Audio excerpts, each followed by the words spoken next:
Medok'tan Garcinia Gel 8'de sağlığı sunar. 8'de sağlık kaldığı yerden devam ediyor. Şimdiki konuğumuz Şeyma Gümüş. Hoş geldiniz. Hoş geldiniz. Teşekkürler. Nasılsınız Şeyma İyiyim, Hanım? sağ olun. Siz nasılsınız? Bizler de iyiyiz. Tekrar Çok hoş teşekkür geldiniz. ederiz. Ayak bakımında hangi işlemleri yapıyorsunuz diye başlayalım. Ayak bakımında ayak bakımı yapıyoruz. Nasıl yapıyoruz ama? Çok daha farklı yapıyoruz. Ayaklarınızı suya sokmadan yapıyoruz. Tırnaklarınızda bir kalınlaşma, renk değişimi varsa, tırnak mantarı gibi görünüyorsa ya da herhangi bir doktorunuz bize yönlendirmişse ayak bakımı için burada ayak bakımı temizliği yapıyoruz. Tırnaklarınızı temizliyoruz. Ayaklarınızı suya sokmadığımız için ayakta yumuşama olmuyor. Deriyi tam görebiliyoruz ve keşfedebiliyoruz aslında ayaklarınızı. Bu sayede parmak aralarınızı görüyoruz. Derinizde bir kalınlaşma varsa nerede tam tamına bir kalınlaşma var bunu görebiliyoruz.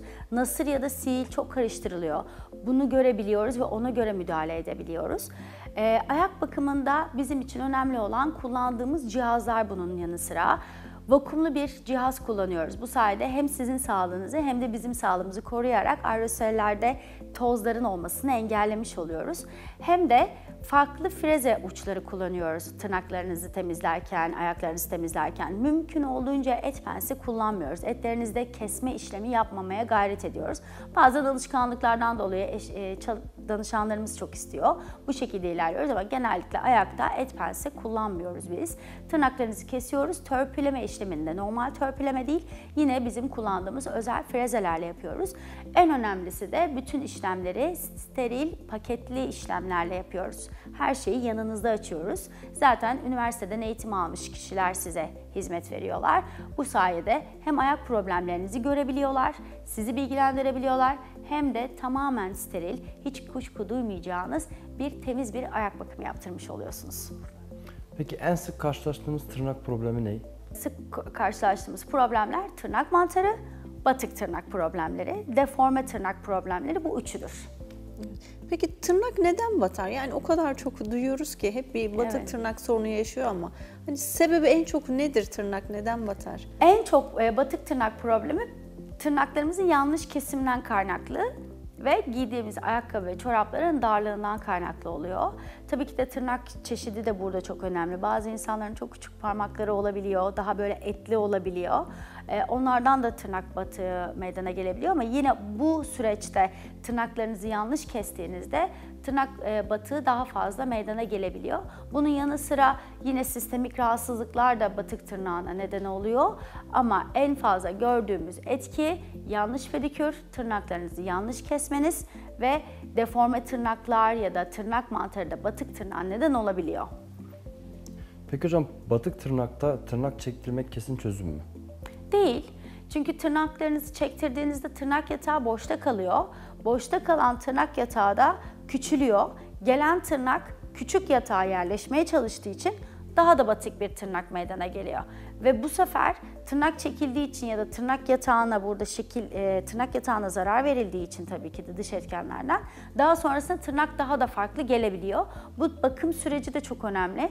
Eğer doğru pansuman yapmazsanız, pansuman sonrasında tırnaklarınıza düzenli bir bakım yaptırmazsanız bu tırnak çekimlerinden sonra tırnak mantarı ya da daha farklı problemlerle karşılaşabiliyorsunuz. Peki batık tırnakta hangi tedavileri uyguluyorsunuz? Her batan tırnağa aynı uygulamayı mı yapıyorsunuz? Hepsine farklı uygulamalar yapıyoruz. Mümkün olduğunca uygulama yapmadan tampon işlemi ya da podotaping dediğimiz eti dışarıya çekerek tırnağın rahatlıkla uzamasını sağladığımız farklı işlemler var. Bunlar tamamen kişinin tamponu biz kendimiz yapıyoruz ama podotaping'i biz kişiye veriyoruz. Tırnak içeriye gömüldüğü için ya da et çok fazla pofidik olduğu için, oraya gömüldüğü için o zaman podotapingle yapıştırma işlemiyle eti dışarıya çekime işlemi yapıyoruz. Tırnağın oradaki rahatlamasını sağlıyoruz. Ete batmıyor. Bu sefer hem iltihaplanma söz konusu geçmiş oluyor hem de tırnak daha rahat uzamış oluyor. Bu birkaç yöntem. Bunun haricinde bir de en sevdiğimiz ve şu an herkesin de severek kullandığı BS band sistemi var. BS band sistemi de tırnaklarınızın sadece üstüne yapıştırıyoruz. BS band çok sert bir cisim ama tırnağın yapısına göre sert bir cisim. Bir cam elyaftan yapılmış küçücük bir beyaz bantımız. Bunu tırnağınızın üstüne yapıştırdığımızda, tabii bunu uzmanlarımız yapıyor. Derecesini ölçmemiz gerekiyor. Tırnağın inceliği, kalınlığı, tırnağın neresine yapıştırıp yapıştırmayacağımız burada çok önemli. Tırnağınıza yapıştırdığımızda içeri gömülü olan tırnağın üstüne yapıştırıp gerginlikle tırnağı hafif yukarı kaldırıyoruz. Bu sayede yine ete zarar vermesini engelliyoruz. Hem de işte doğrultma, düzeltme dediğimiz durum söz konusu. Her ay geliyorsunuz, tırnağın durumuna göre değişir. Her ay gelip yavaş yavaş tırnağı yukarı doğru kaldırarak, tırnağa zarar vermeden, herhangi bir çekim ya da kenarlardan kesmeden tırnağın geliş yönünü gösteriyoruz yavaş yavaş. Zaten ondan sonra tırnak bu şekilde geliyor. Biz soracaktık bu soruyu aslında size BS bandı ama siz genelde açıkladınız. Evet. Bu BS bandı ilk uygulamayı siz yapıyorsunuz, devamını evde kişinin kendisi mi yapıyor? Yok, biz devam ediyoruz. BS bandı bizim yapmamız gerekir ve hatta bu süreçte tırnak bakımınızı da biz yapıyoruz. O BS bandının yapılacağı tırnağı. Siz tırnaklarınızı kesmeyin, sadece bizi izleyin diyoruz. Diyelim ki tırnağınız düzeldi. Mümkün olduğunca bakıma bize devam etmenizi istiyoruz ama kişiler diyor ki ben artık gelmek istemiyorum, bütçeden dolayı gitme konusunda isteyenler gelmiyor. Tırnaklarını nasıl kesmeleri gerektiğini o süreçte gösteriyoruz. Ondan sonrasında zaten devam ediyor. Bu hiç bir daha tırnak batığı olmayacak anlamına gelmez. Eğer yine dar ayakkabı giyerseniz, tekrardan yanlış kesim yaparsanız o zaman tekrardan tırnak batabilir, dönüş yapabilir. Bu süreçte bu da çok önemli. Diyelim ki tırnağınız düzeldi, dümdüz geliyor. Diyorsunuz ki benim artık gelmeme gerek yok. Öyle bir şey de değil. Tırnak yatağının gerçekten o yatağa alışmış olduğunu görüyor olmamız lazım. Çünkü yine hızlı bir şekilde geriye dönebiliyor. O yüzden mümkün olduğunca kontrollerimizi sağlayıp tırnağın orada devam etmesini görüyor olmamız lazım. Bu birazcık ben diş tellerine benzetiyorum. Bazen diş telleri bitiyor, diyorsunuz ki ya benim dişlerim dümdüz oldu artık yeter diyorsunuz ama doktor hala devam ettiriyor 2-3 ay daha. Çünkü o tırnak dişler oynadığı için tam yatağına oturmasını istiyorlar ki kalsın, sonrasında dönmesin diye. Bizim istediğimiz mantık da aslında bu. Tırnak düzeldi, dümdüz geliyor ama bırakıyoruz, yavaş yavaş tekrardan batabiliyor. Burada kontrolü ve düzeni sağlamamız gerekir. Peki hastanın ayağı batmış ama enfeksiyonlu, ciddi bir iltihaplanma da var.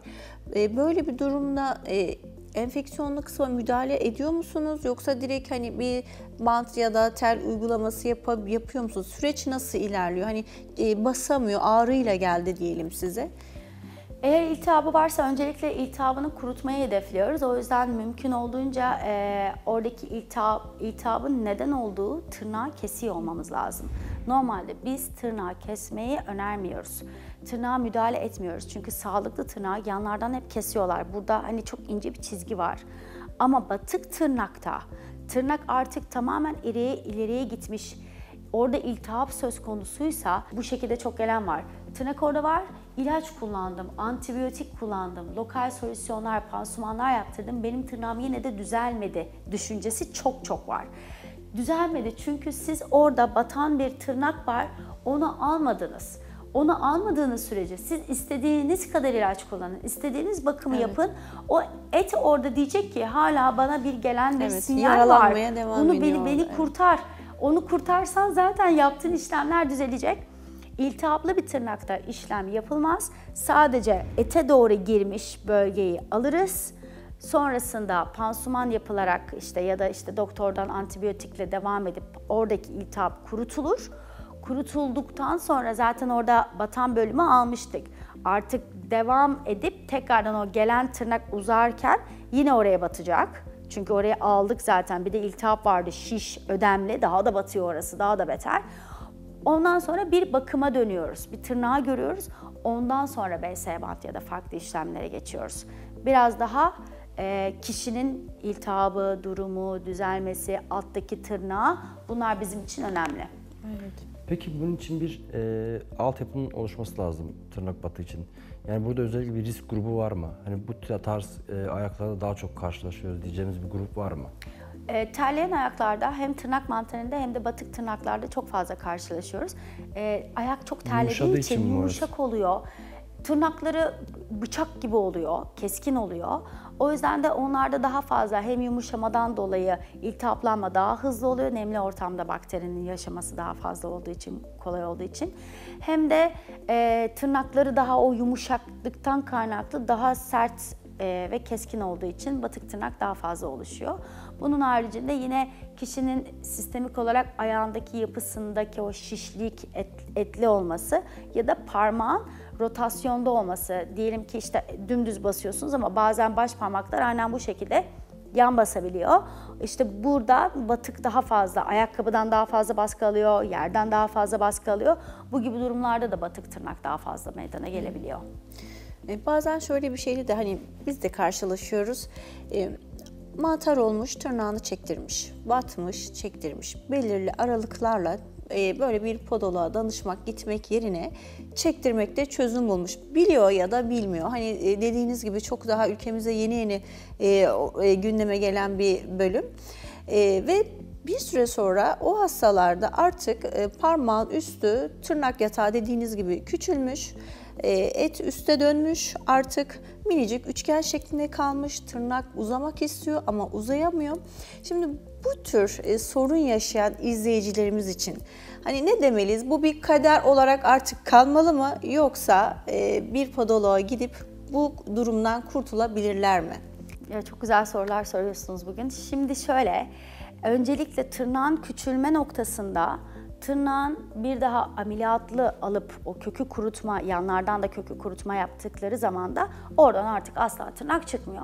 Tırnak küçülmüşse ona artık yapacak hiçbir şeyimiz yok. Ancak onikoplasti dediğimiz geçici olarak kullanmalarını istediğimiz, yazın özellikle istediğimiz medikal protez tırnak, tırnak mantarına olmasını önleyecek antifungal içerikli protez tırnaklar yapıyoruz ayaklara. Ayda bir değiştirilmesi gerekiyor. Sadece yaz döneminde özellikle söylüyoruz. Tırnağın kapatılması çok da uygun bir şey, güzel bir şey değil. Onun haricinde yapabileceğimiz başka ne olabilir? Tırnak eğer önden, çünkü uzun süre tırnaksız kaldığı için tırnak yatağı, önden et de geliyor. Tırnağın uzamak isteyen tırnağın önünü kapatıyor. Burada podotaping devreye giriyor. Burada kişi yapacak.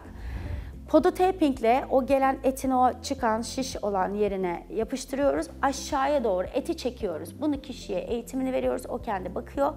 Sürekli podotaping ile gün içerisinde ya da her gün sıklıkla bunu yaparak o etin aşağıya çekilmesini sağlayarak şeklini değiştiriyor. Bu sayede uzamak isteyen tırnağın önünü açabiliyoruz. Bu uzun bir süreçtir. Öyle 2-3 tane yapayım olacak bir şey değil. Sonuçta etin açılmasını sağlıyoruz. Bunu yapabilirler. Başka bir şey maalesef yok. Uzun süre görüyorum bazen 3-5 tane ameliyat izleri oluyor. Dikişler yapılmış yanlardan. Yapacak bir şey yok. Çok teşekkür ediyoruz. Ben çok kıymetli bilgiler aldık sizden. Çok sağ olun. 8'e Sağlık'ta bugünkü konuğumuz Şeyma Gümüş'tü. Kendisiyle çok güzel bir sohbet gerçekleştirdik. 8'e Sağlık kaldığı yerden devam ediyor. Medok'tan Garcinia Jel 8'de sağlığı sundu.